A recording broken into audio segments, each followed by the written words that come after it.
At the beginning of the 15th century, Europe has already suffered several plague epidemics, which brought death to 1/4 of its inhabitants. A protracted war between England and France rages in its western part. In the east, Turkish conquerors are penetrating into the continent, and they will gradually take over the entire Balkan Peninsula. Local Christian population is being sold into slavery, and in conquered areas, Islam is solidifying its dominance using the carrot and stick method. Deaths are piling up, and many a preacher is predicting the approaching end of the world and the arrival of Antichrist. In these hard times, people are turning to the church for solace. But church dignitaries, instead of tending to their own souls and those of their flock, are living in lavish luxury, selling indulgences and amassing possessions. Despite proclaimed vows of celibacy, they often keep concubines and advance their own illegitimate children. Never-ending conflicts between secular and church powers culminate in the appointment of 2 popes. Both of them are unequivocally convinced of their own legitimacy. Religious storms are starting to ravage Europe. Preachers and scholars criticize the moral decay of the church. Among them is the rector of the university in Prague, Jan Hus. He calls the Pope the Antichrist, and in retaliation, the Pope labels Jan Hus a heretic and excommunicates him. Jan Hus is invited to a council in Constance, where he is eventually sentenced for his opinions and burned at the stake. Instead of his doctrine disappearing, he becomes a martyr in the eyes of his followers. A movement is born, and it quickly gains widespread support in Bohemian lands, both among the common people and the burgesses and nobility. Its members call each other brother and sister.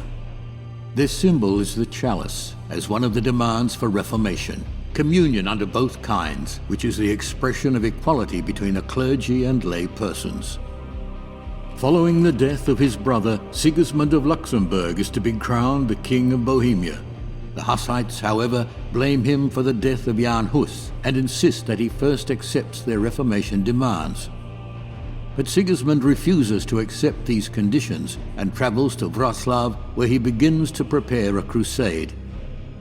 The Hussites gradually conquer Catholic castles and towns in Bohemia, and to the surprise of entire Europe, they are victorious against all crusades against them as well. Then they go on the offensive. At the beginning of the year 1428, they storm into Silesia through the Moravian Gate.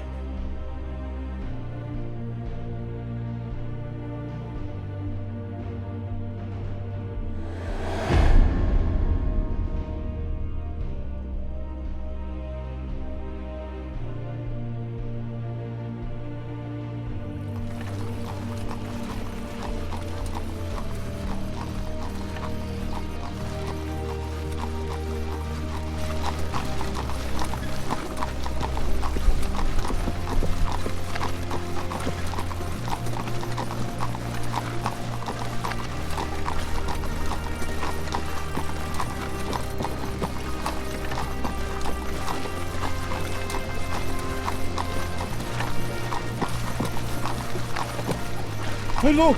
Grossdorf is in sight now! We're getting close. Brother Hynek, Brother Prokop sends a message that you should join him and the other commanders at the head of the army. Tell him I'll be there shortly. Straw, you're in charge. Of course. Go on.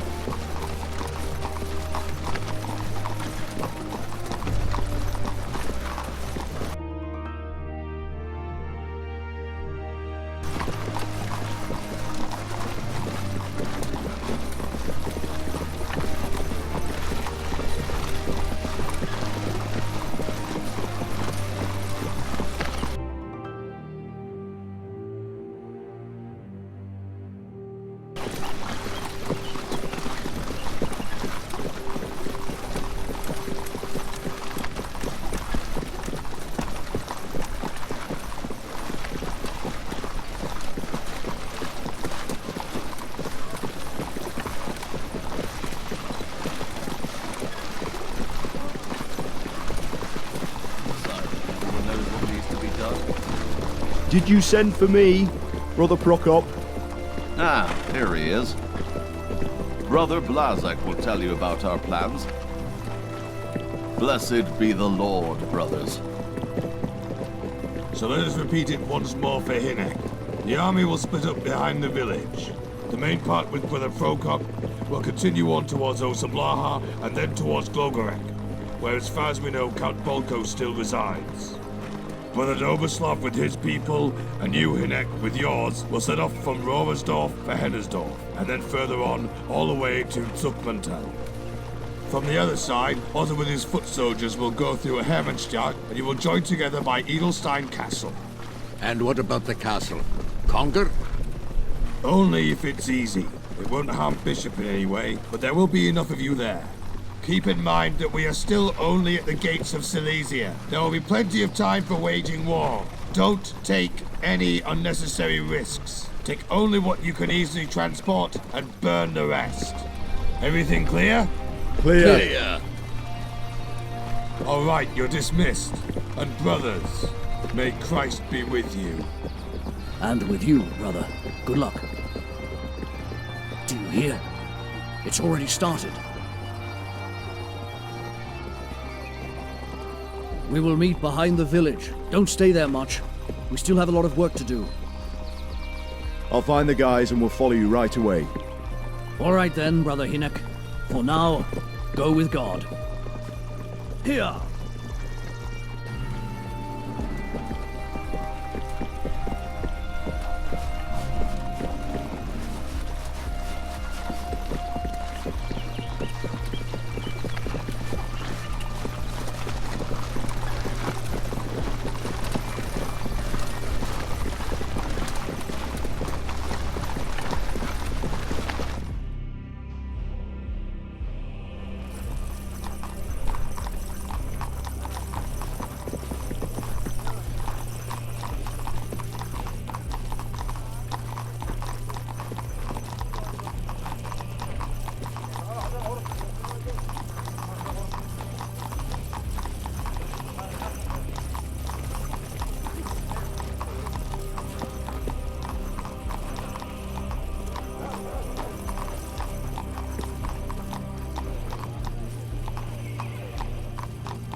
Where are you hiding, Straw?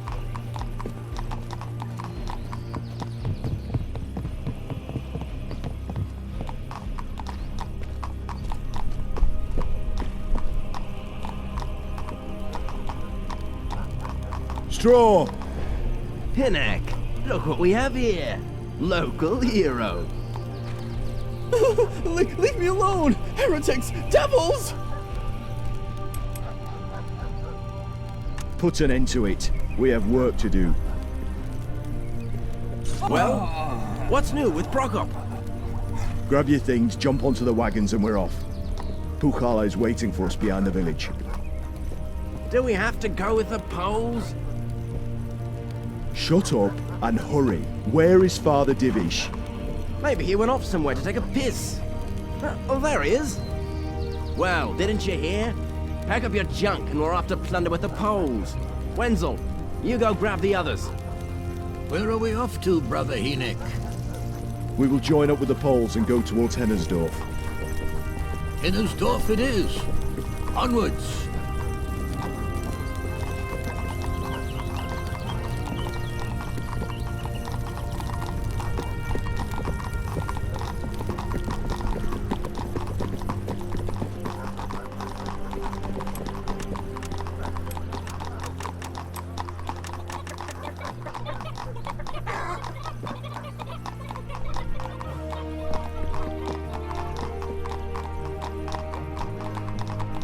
I have to cross the river. I can't get to Pukala this way.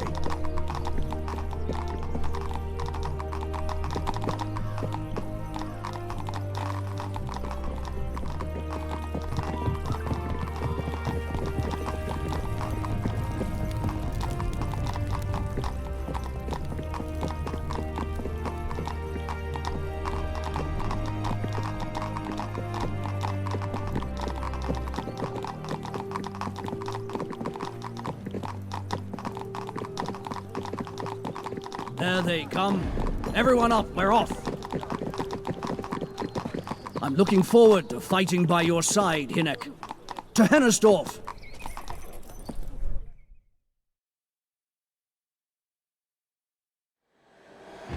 We're here. Charge them, brothers. Hier Pritzig Bratscha! For the truth and the greater glory of God Almighty. Yeah.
Brother, here!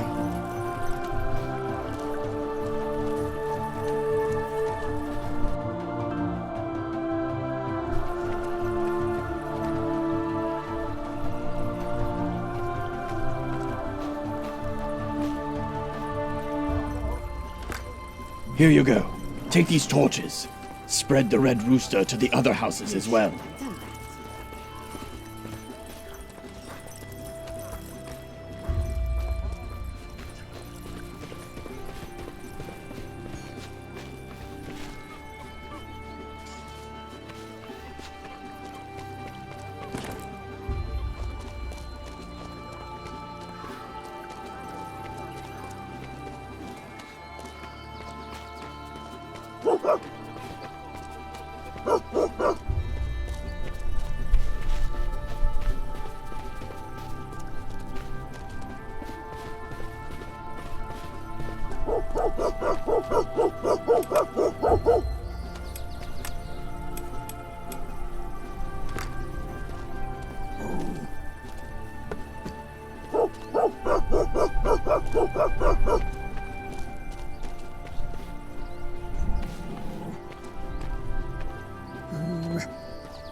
It's done, Brother Wslav. It's getting dark. We should start thinking about where we're going to camp. We're too exposed here. We should find a safer place, somewhere near Jarostorf or Petersdorf. The night will be lit by fire. Bratovutsa! Bratovutsa! Smoke! In the west! Really? It's in the direction of Jannersdorf. None of the brothers were supposed to be there, were they? They were not. The only things that should be on fire around here are things that we set fire to ourselves. Get out of there, you swine! Get out of there! Heretics! God will punish you all with his merciless hand! God is already punishing, and as his instrument, we punish all who do not live according to God's law. Leave me alone! I know the bishop himself! You will regret this, you monsters of hell! For whilst they trust in idols which are without life, though they swear amiss, they look not to be hurt. But for please, two things leave they me shall alone. be justly punished, because they have thought not well of God, giving heed to idols, and have sworn unjustly, in guile, despising justice. Stay For away it is from me, not you the creature. power of Do them not by touch whom me. they swear, but the just vengeance of sinners always punisheth the transgression of the unjust.